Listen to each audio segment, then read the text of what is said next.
بسم اللہ الرحمن الرحیم۔ تعلیم الاسلام کا دوسرا سبق ہے، تو اس کو بھی دیکھیں آپ اور سمجھنے کی کوشش کریں۔ میں نے پہلے سبق کے اندر اچھی طرح سے بتا دیا ہے، یہ کتاب صرف سوال اور جواب کے اندر ہی منحصر ہے، تو آپ اس کو سمجھنے کی کوشش کریں۔ سوال: جو لوگ خدا تعالیٰ کے سوا اور چیزوں کی پوجا کرتے ہیں، جواب: ایسے لوگوں کو کافر اور مشرک کہتے ہیں۔ سوال: مشرک بخشے جائیں گے یا نہیں؟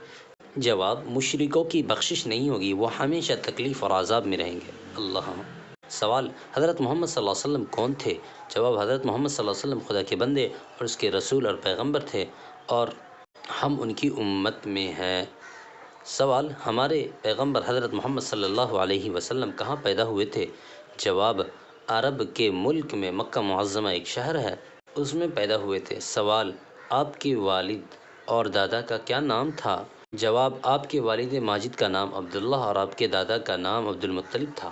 سوال: ہمارے پیغمبر حضرت محمد صلی اللہ علیہ وسلم اور پیغمبروں سے مرتبہ میں بڑے ہیں یا چھوٹے؟ یعنی محمد صلی اللہ علیہ وسلم تمام نبیوں کے مرتبوں میں بڑے ہیں یا چھوٹے، یہ پوچھنا چاہیں تو جواب: ہمارے پیغمبر مرتبہ سب پیغمبروں سے بڑے ہیں اور خدا تعالیٰ کی ساری مخلوق سے زیادہ بزرگ ہیں۔ اللہ تعالیٰ نے جتنی بھی چیزوں کو پیدا کیا، سب میں سب سے زیادہ خوبصورت، سب سے پیارا، سب سے زیادہ ہر دل عزیز کوئی شخص ہے تو وہ جناب محمد رسول اللہ صلی اللہ علیہ وسلم کی ذات ہے۔ سوال: حضرت محمد صلی اللہ علیہ وسلم تمام عمر کہاں رہے؟ جواب: 53 برس کی عمر تک آپ شہر مکہ معظمہ میں رہے، اور اس کے بعد خدا تعالیٰ کے حکم سے مدینہ منورہ چلے گئے اور 10 سال وہاں رہے، پھر 63 سال کی عمر میں وفات پا گئیں۔ یعنی آپ صلی اللہ علیہ وسلم کی عمر 63 سال تھی، جس میں 53 سال مکہ معظمہ میں تھے اور 10 سال مدینہ منورہ میں تھے۔ سوال: اگر کوئی حضرت محمد صلی اللہ علیہ وسلم کو نہ مانے وہ کیسا ہے؟ جواب: وہ شخص حضرت کو خدا تعالیٰ کے رسول نہ مانے وہ بھی کافر، یعنی ایمان لانے کے لیے اشہد ان لا الہ الا اللہ و اشہد ان محمد رسول اللہ کہنا ضروری ہے۔ سوال: حضرت محمد صلی اللہ علیہ وسلم کو ماننے کا کیا مطلب؟ جواب: حضرت محمد صلی اللہ علیہ وسلم کو ماننے کا مطلب یہ ہے کہ اللہ کو خدا کا بھیجا ہوا پیغمبر یقین کرے اور خدا تعالیٰ کے بعد ساری مخلوق سے آپ کو افضل سمجھے اور آپ سے محبت رکھے اور آپ کے حکم کی تابعداری کرے۔ سوال: یہ کیسے معلوم ہوگا کہ حضرت محمد صلی اللہ علیہ وسلم خدا کے پیغمبر ہیں؟ جواب: انہوں نے ایسے اچھے کام کیے اور ایسی ایسی باتیں دکھائی اور بتائی جو پیغمبر کے سوا کوئی شخص نہیں دکھا سکتا اور بتا سکتا۔ سوال: یہ کیسے معلوم ہوا کہ قرآن شریف خدا تعالیٰ کی کتاب ہے؟ جواب: حضرت محمد صلی اللہ علیہ وسلم نے فرمایا کہ قرآن مجید خدا تعالیٰ کی کتاب ہے، خدا تعالیٰ نے میرے اوپر نازل کی ہے، یعنی اتاری ہے۔ سوال: قرآن مجید حضرت محمد صلی اللہ علیہ وسلم پر پورا ایک مرتبہ اترا یا تھوڑا تھوڑا؟ جواب: تھوڑا تھوڑا نازل ہوا، کبھی ایک آیت، کبھی 2-4 آیتیں، کبھی ایک سورہ، جیسی ضرورت ہوتی گئی اترتا گیا۔ سوال: کتنے دنوں میں قرآن مجید نازل ہوا؟ جواب: 23 سال میں۔ سوال: قرآن مجید کس طرح نازل ہوتا تھا؟ جواب: حضرت جبرائیل علیہ السلام اگر آپ کو آیت سنا دیتے تھے تو اسے آپ سن کر یاد کر لیتے تھے اور کسی لکھنے والے کو بلا کر لکھوا لیتے تھے۔ سوال: آپ خود کیوں نہیں لکھتے تھے؟ جواب: اس لیے کہ آپ امی تھے۔ سوال: امی کسے کہتے ہیں؟ جواب: جس نے کسی سے نہ لکھنا پڑھنا سیکھا ہو اسے امی کہتے ہیں۔ سوال: حضرت جبرائیل علیہ السلام کون ہیں؟ جواب: فرشتے ہیں، خدا تعالیٰ کے حکم پیغمبروں کے پاس لاتے تھے۔ سوال: مسلمان خدا تعالیٰ کی بندگی کیسے کرتے ہیں؟ جواب: نماز پڑھتے ہیں، روزہ رکھتے ہیں، مال کی زکوٰۃ دیتے ہیں اور حج ادا کرتے ہیں۔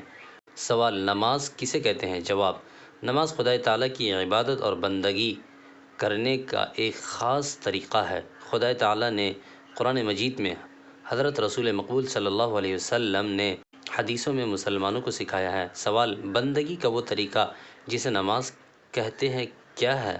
جواب: گھر میں یا مسجد میں خدا تعالیٰ کے سامنے ہاتھ باندھ کر کھڑے ہوتے ہیں اور قرآن شریف پڑھتے ہیں، خدا تعالیٰ کی تعریف بیان کرتے ہیں اور اس کی بزرگی اور تعظیم کرتے ہیں اور اس کے سامنے جھک جاتے ہیں اور زمین پر سر رکھ کر اس کی بڑائی اور اپنی عاجزی اور ذلت ظاہر کرتے ہیں۔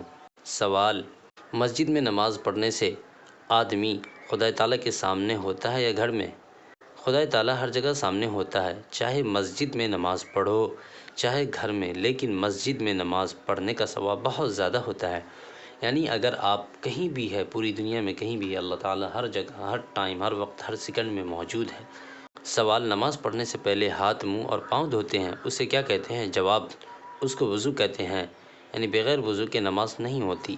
سوال: نماز میں کس طرف منہ کر کے کھڑا ہونا چاہیے؟ جواب: پچھم کی طرف، جس طرف شام کو سورج جھک کر چھپ جاتا ہے۔ سوال: پچھم کی طرف منہ کر کے کیوں حکم دیا گیا ہے؟ جواب: مکہ معظمہ میں خدا تعالیٰ کا ایک گھر ہے جسے کعبہ کہتے ہیں، اس کی طرف نماز منہ کرنا ضروری ہے، اور وہ ہمارے شہروں سے پچھم کی طرف ہے، اس لیے پچھم کی طرف نماز پڑھتے ہیں۔ سوال: جس طرف منہ کر کے نماز پڑھتے ہیں اسے کیا کہتے ہیں؟ جواب: اسے قبلہ کہتے ہیں۔ سوال: رات دن میں نماز کتنی مرتبہ پڑھی جاتی ہے؟ جواب: رات دن میں نماز 5 مرتبہ پڑھی جاتی ہے۔ سوال: پانچوں نمازوں کا کیا نام ہے؟ جواب: پہلی فجر کی نماز جو صبح کے وقت سورج نکلنے سے پہلے پڑھی جاتی ہے۔ دوسری نماز ظہر جو دوپہر کو سورج کے ڈھلنے کے بعد پڑھی جاتی ہے۔ تیسری نماز عصر جو سورج کے چھپنے سے 1.5 گھنٹے پہلے پڑھی جاتی ہے۔ چوتھی مغرب کی نماز جو شام کو سورج چھپنے کے بعد پڑھی جاتی ہے۔